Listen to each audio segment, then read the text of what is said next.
All right, get ready to dive into the world of a creature most people probably haven't even heard of. Definitely not your average beach day topic. Nope, not at all. We're talking about the Irukandji jellyfish, and trust me, you'll want to know about these guys, especially if you've got any tropical vacations on your bucket list. Especially Australia. Oh yeah, Australia for sure. So for this deep dive, we're looking at this YouTube video by Thai Aussies. It's called Tiny Irukandji Jellyfish Can Kill You. Catchy title. Right to the point. So the video kicks off by showcasing these stunning Australian beaches, Coral Bay, Broome, Townsville, like the places you see on those travel posters. There is found. Exactly. But then there's this twist. The hidden danger. Like something out of a movie. Totally. The video even mentions how these little creatures led to certain beaches being abandoned, like up in Queensland. And get this, it cost the tourism industry something like $65 million. Wow, that's a serious economic hit. You don't mess around with tourism dollars. No, you don't. And to think it wasn't sharks or crocs that caused this, it was this tiny, almost invisible jellyfish. They can be as small as 5 millimeters. Like, seriously tiny. It's mind-blowing, right? How Yeah. can something that small pack such a punch? Some say they're like 100 times more potent than a copro. And some even claim 1,000 times stronger than a tarantula's venom. Yeah, it's hard to even imagine. And the name Irukandji, it actually comes from the indigenous Australian people who lived and fished in the areas where it was first discovered. Goes way back. Definitely adds a whole other layer to the story, this connection to the history and the people of the region. But, okay, back to the danger. The video really plays up this whole silent killer thing with the Irukandji. Like, you might not even feel the sting right away. Yeah, that's the scary part. So creepy. You're just swimming along, maybe feel a little something, but you think, no big deal, and then bam. It can be anywhere from 5 to 40 minutes later that the symptoms hit. And there's no mark or anything, so it's tough to even figure out what's going on. Exactly. Makes it tricky to diagnose. So someone could literally be dying from an Irukandji sting and nobody would know. I mean, the video even suggests that it's happened before. People dying from Irukandji stings. But their deaths were blamed on things like heart attacks or drowning. That sends chills down my spine, seriously. And then the way they describe Irukandji syndrome, it's like being beaten with a cricket bat and jabbed with hot needles all over your body. Ouch. That's a vivid image.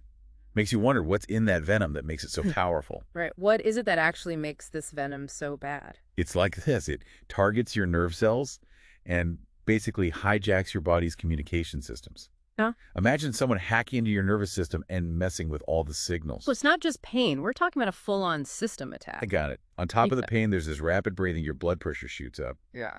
And people describe this feeling of impending doom, like something really bad's about to happen. Talk about a tiny invisible assassin. And here's the kicker. There's no anti-venom.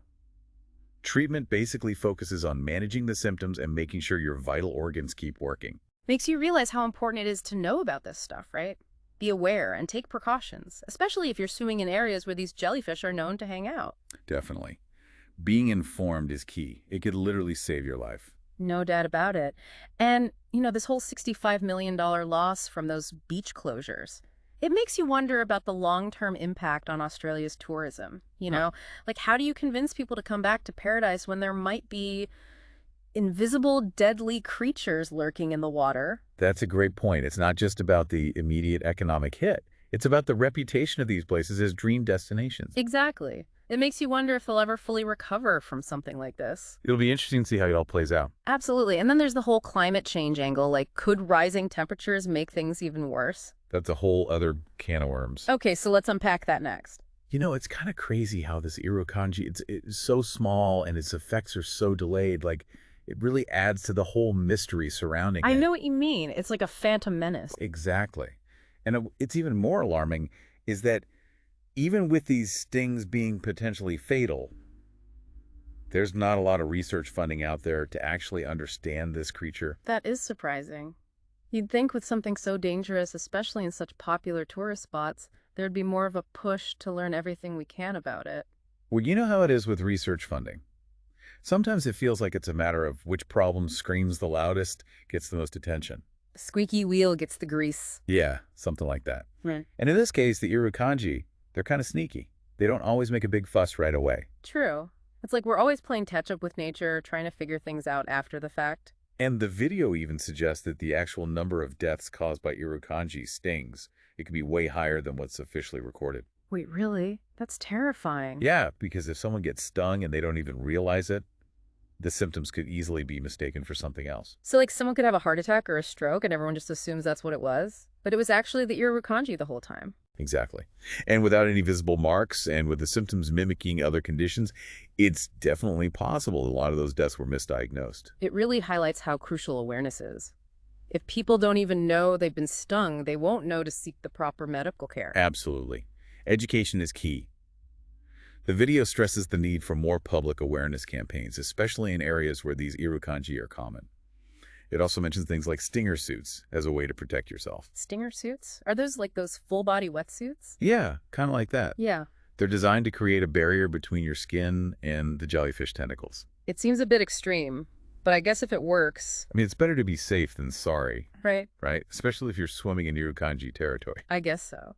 And speaking of territory, that brings us to climate change. Like, could rising ocean temperatures actually help these Irukandji spread to new areas? Oh yeah, that's the big question. And it's a scary one.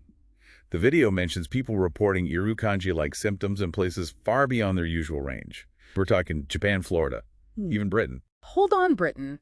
Are you serious? That's a long way from Australia. How could they possibly end up there? That's what scientists are trying to figure out. Could be other jellyfish species causing similar symptoms. But the fact that it's popping up in such diverse locations, it does make you wonder if the Irukandji are expanding their territory. So basically, climate change could be making it easier for them to thrive in new environments. That's a very real possibility. Warmer waters, altered currents, changes in their food supply, all these things are linked to climate change, and they could be contributing to the spread of jellyfish, including these dangerous ones like the Irukandji. We've already seen how climate change is messing with ecosystems all over the planet. It makes sense that marine life, including jellyfish, would be affected too. Right, it's all connected. And the consequences go way beyond just a few stings. We're talking potential impacts on tourism, local fishing industries, even the overall health of the oceans. Wow, so this tiny creature could actually trigger some major changes. It really could. It's like a domino effect. Yeah.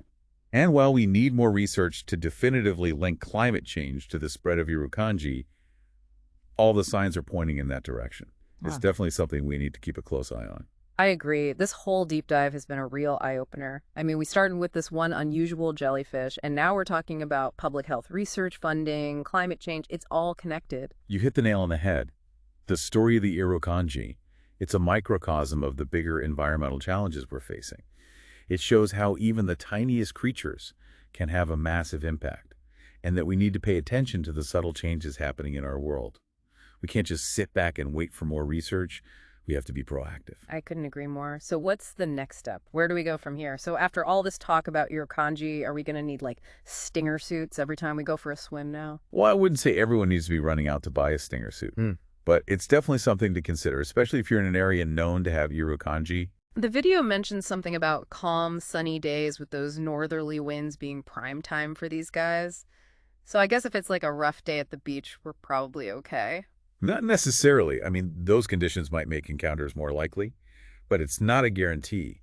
The Irukandji, they're kind of unpredictable. You know, their presence depends on a lot of factors like ocean currents, water temperature, even what they're feeding on. Okay, so no guarantees. But what can people do to stay safe? The biggest thing is awareness and preparedness. Before you head to any beach, especially in tropical areas, do your research. Look up recent Irukandji sightings, any warnings that are out there, and listen to the lifeguards. They usually know what's up. Makes sense. What about if you actually get stung? Like, what should you do? First thing, don't panic. It's going to be okay. Yeah. But you need to get medical help. ASAP, time is crucial with these Irukandji stings. The sooner you get treatment, the better your chances of a full recovery. I'm definitely feeling a lot more informed now, that's for sure. That's what we like to hear. Informed and hopefully a little more cautious. Cautious is good. Cautious keeps you safe. So folks, next time you're planning that dream beach vacation, especially if you're heading to Australia, remember the Irukandji jellyfish. Do your homework, be aware of the risks, and take the necessary precautions. And keep in mind, the story of the Irukandji, it's not over yet. As our climate continues to change, we're probably going to see more of these guys, and maybe even some other unexpected visitors in new places. Yep. It makes you wonder, are we really ready for what's coming? That's a great question, and one we'll definitely be keeping an eye on. Until next time, stay curious and stay safe.